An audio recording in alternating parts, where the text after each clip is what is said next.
జీవితం పట్ల విరక్తి చెందినప్పుడు లేదా కొత్త జీవితం ప్రారంభించాలనుకున్నప్పుడు ఒక మంచి పుస్తకం చదివి మొదలుపెట్టు అంటాడు ఒక రచయిత.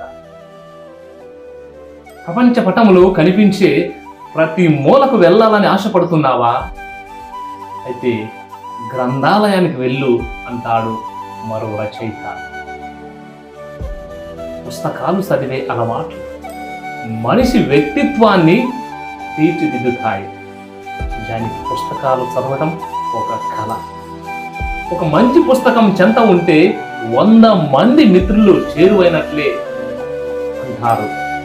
అంతేకాకుండా ఆ అలవాటు 1000 జీవితాలను వెలిగించినట్లే అని పలుకుతారు అమెరికన్ రచయిత జార్జ్ మార్టిన్ గారు.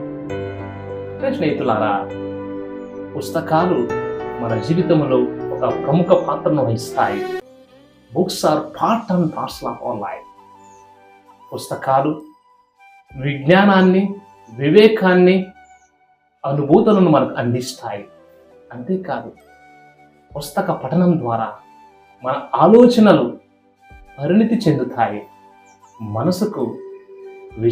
మనసును విశాలం చేస్తాయి. శారీరక ఆరోగ్యానికి వ్యాయామం ఎంత అవసరమో మనసుకు కూడా పుస్తక పఠనం అంతే అవసరం.